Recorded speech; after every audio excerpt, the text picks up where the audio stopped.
everybody for coming here. Thank you everybody for coming to attend the 4th annual Hate to Vote March and Rally. I think us being here is setting an example that hate in Alberta will not be tolerated. And we have a lot of amazing speakers.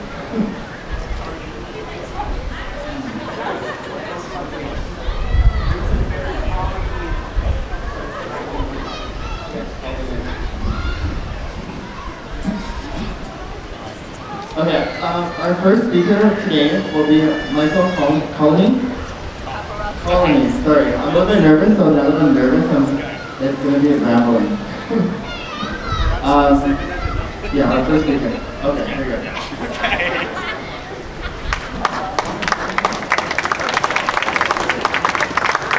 Hi everyone.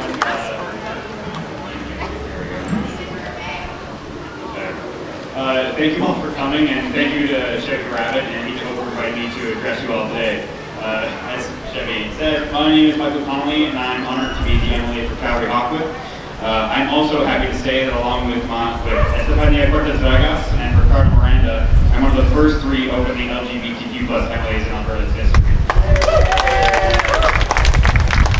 And on behalf of the government of Alberta and Free Rights Mallet, I can thank you all for coming today.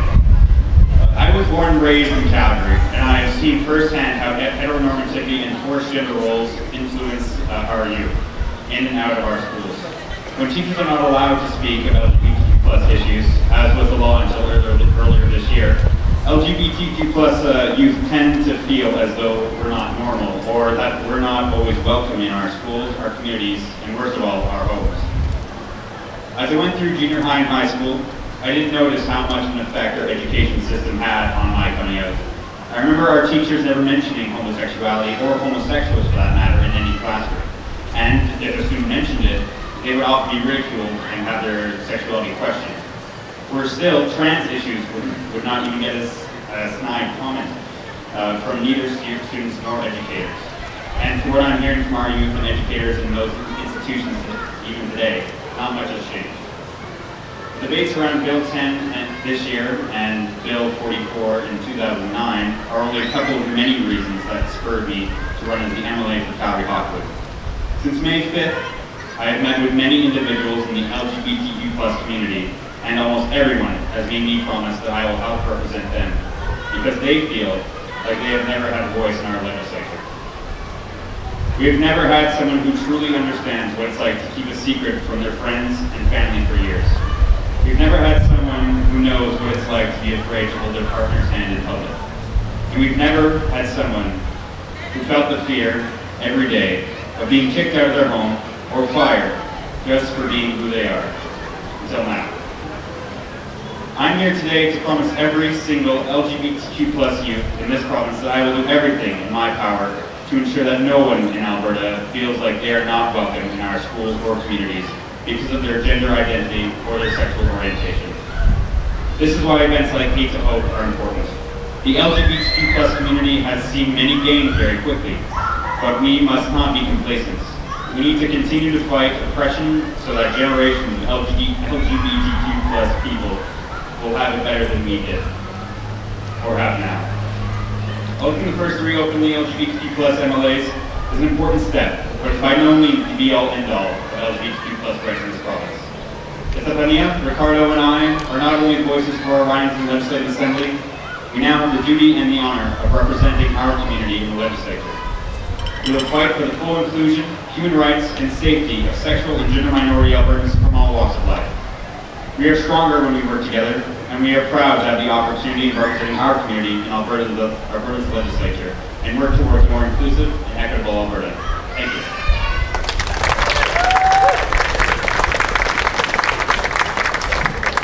Thank you, Michael, for your wonderful speech. Our next speaker will be Vivian Abboud. Here you go. Thank you, Chevi. I stand here today very humbled to speak about human rights. First and foremost, I'd like to thank Chevi for his dedicated work that has brought us up to this point. My name is Vivian Abboud, and I have been in Edmonton and Canada for 20 years. While growing up, I have experienced and watched violence and hatred. Many ordinary citizens were treated as second class. Some were detained and abducted for no reason. They had no voice and they had no human rights because of their religious, political beliefs, their skin color, and sexual orientation. More than 2.7 billion people live in countries where being who you are is punishable by imprisonment or even death. Still to this day, I hear an everyday horror story. Heroes losing their lives in the line of duty. Every day, challenges that can deny you your livelihood and sometimes also put your life and liberty at risk. Many victims of violence and bullying, and it just breaks my heart and also makes me very angry because nothing is getting done to change that situation, and ordinary citizens have no voice. Freedom, whether academic or religious or press, are under attack. Many individuals continue to be persecuted globally and experience bullying and discrimination in our community. Today, after more than 6 decades of the proclamation of the Universal Declaration of Human Rights, there are many who do not enjoy freedom of speech and believe in freedom from fear. Also, it makes me very grateful to be here in Edmonton, where I have a voice, and it's with this great pride that I join Edmontonians to be united in the face of hatred and discrimination. I will never take this for granted, the human rights that I once never had, and I choose not to be standing on the sidelines, but rather play an active role in protecting and nurturing the flame of human rights.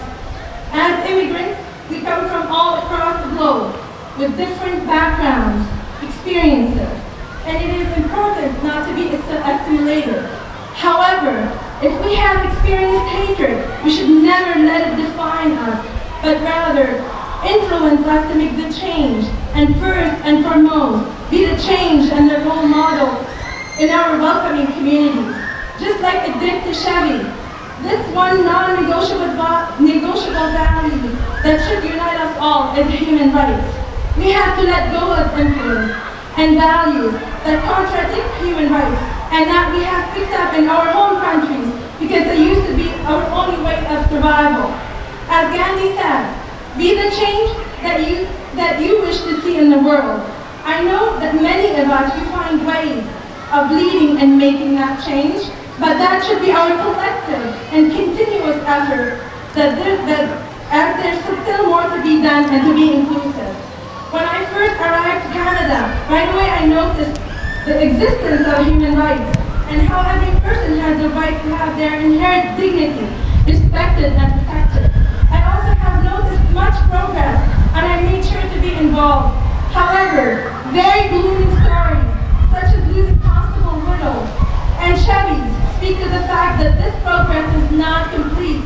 Constable Widow's death will always remain the living story of fighting against violence and hatred, and that we should remember every day. The hatred and the discrimination that Chevi has experienced and initiatives such as Hate to Hope will always remind us of how precious human rights are. It allows us to honor the memory of so many innocent individuals who have struggled or lost their lives in the face of crimes and injustice. We cannot be complacent and watch discrimination and bullying. I think what makes Edmonton exceptional is that we struggle to improve. As citizens united, it is the responsibility of each one of us, not only the activists, to continue down the path of a strong and more inclusive society, where every person is respected, and to protect the great gift of human rights, and deliver it to future generations, and to be the change we wish to see in the world. Thank you.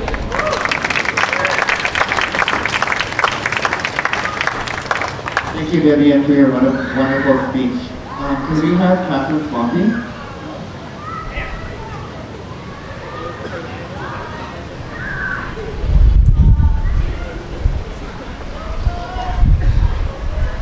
Hello, everyone.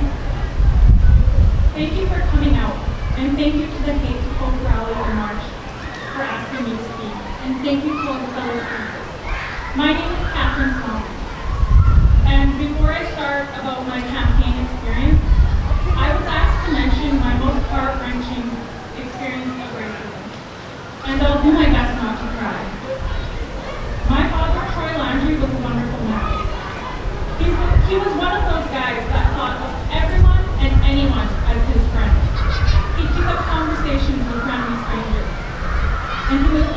willing to help them out. He was a kind, loving, caring, and generous man. He was a contractor, a construction worker, and he was working downtown Calgary on a hot summer day. So after work, he decided to stop downtown at a bar and have a few drinks. On his way out of that bar, he was viciously attacked by 6 young white males between the ages of 18 and 22. A hate crime. They severely beat my dad just for being native. Then they took off. Somehow my dad was able to make it into a cab. Maybe random strangers helped him, I don't know. But he passed out of the cab. He was in a coma. He didn't wake up for months, and he never made it home. He eventually died in care. I was only 12 years old, and all of this happened. It dramatically traumatized me. It devastated my family. We struggled through many years of heartache, and eventually we healed with the power of prayer and love and even forgiveness. This event made me stronger, a more capable person. I recently ran to become MLA for the constituency of Greater Valley, Devon, and along my campaign trail, I received a lot of racism. Hate mail death daily, doors slammed in my face, my signs were vandalized, both written on with the word "squaw," and a few signs even shot. Someone even had the nerve to post on my Facebook page, "I support NDP and I support Katherine Swampy. It's just too bad she has a higher chance of turning up missing than winning in this constituency."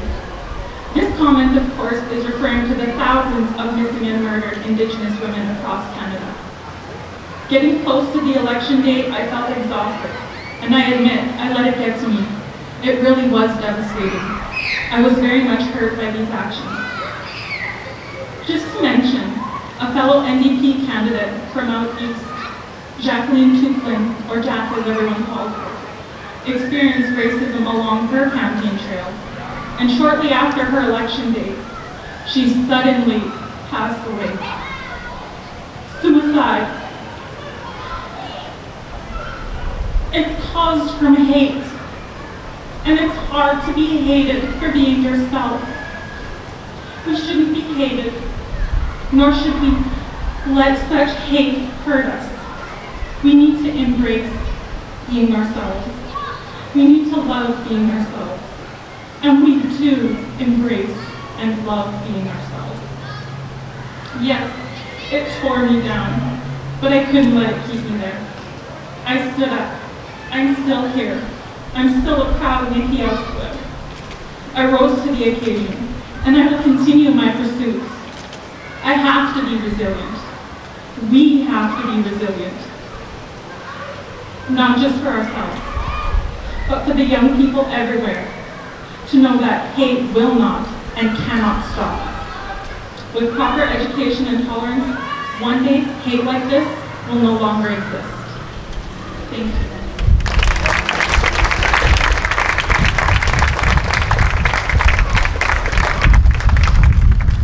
Thank you, Katherine Swampy, for your speech. Can we please have Marni?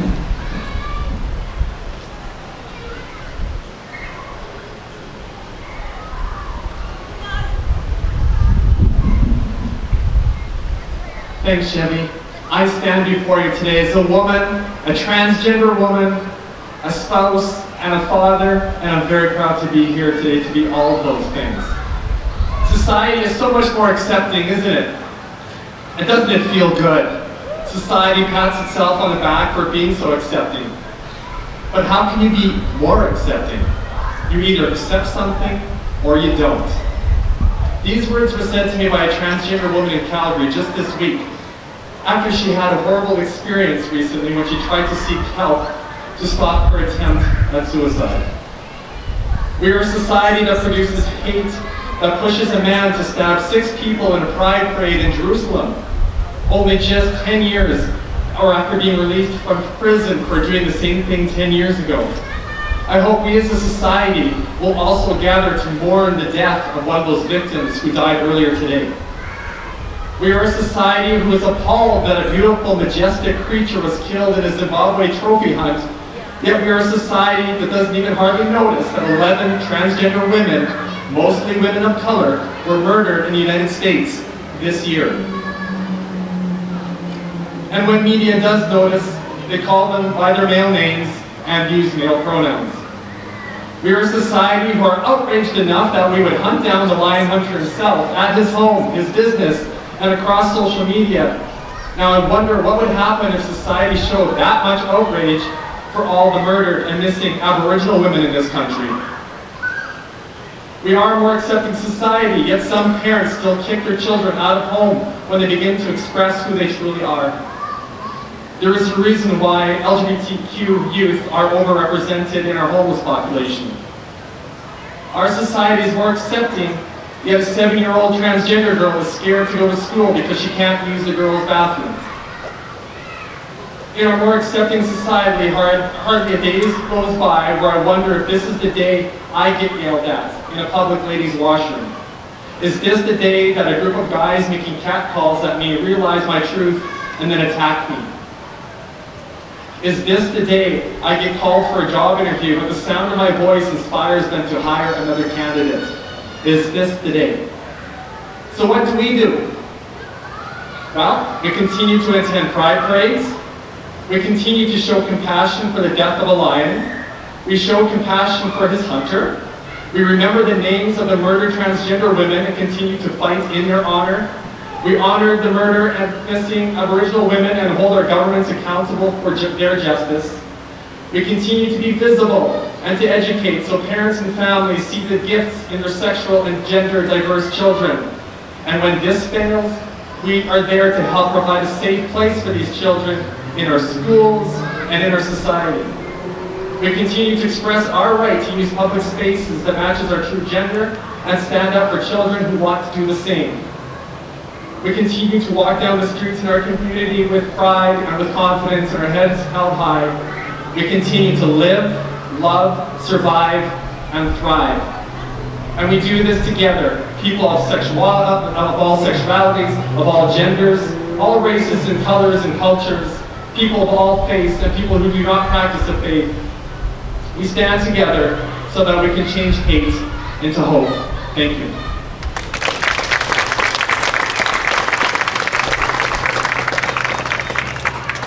Thank you, Marni. Can we please have Manwar?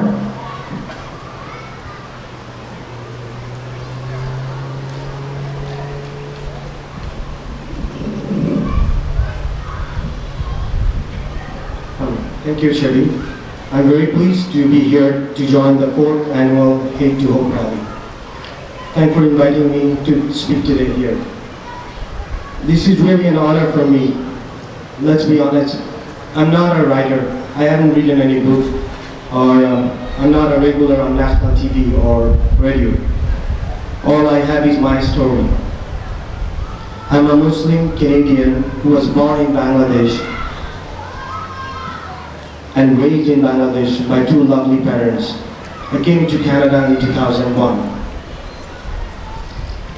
2 years ago, an incident changed my life. On December 28, 2012, I was going home from work. I witnessed a deadly bleeding incident on Edmonton LRT. 1 young man died. I tried to intervene that day, thinking that others would do the same, but that didn't happen. I certainly don't blame any other passengers on the train today, but I felt terrified as well. Then when I thought about my kids, and that triggered me to step forward and try to intervene in that situation. Obviously, I was not successful. That person died. That day, I realized that every common person has the strength to stand up against violence and discrimination.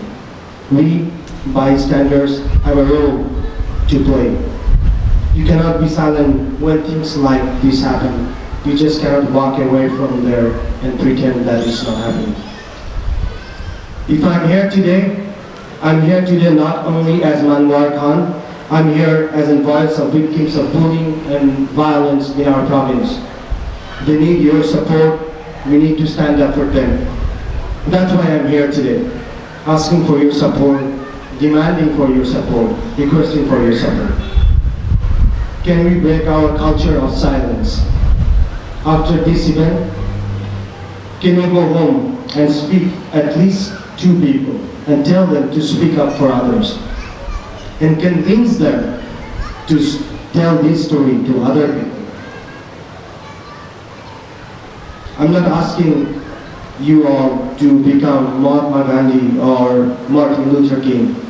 All I'm asking is to, in your limited world, can you open your minds?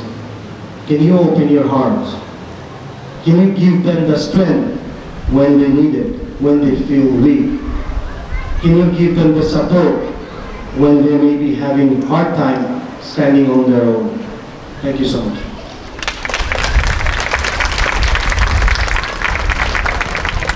Thank you, Manwar. Can we have Jacqueline, please? Thank you. From hate to hope.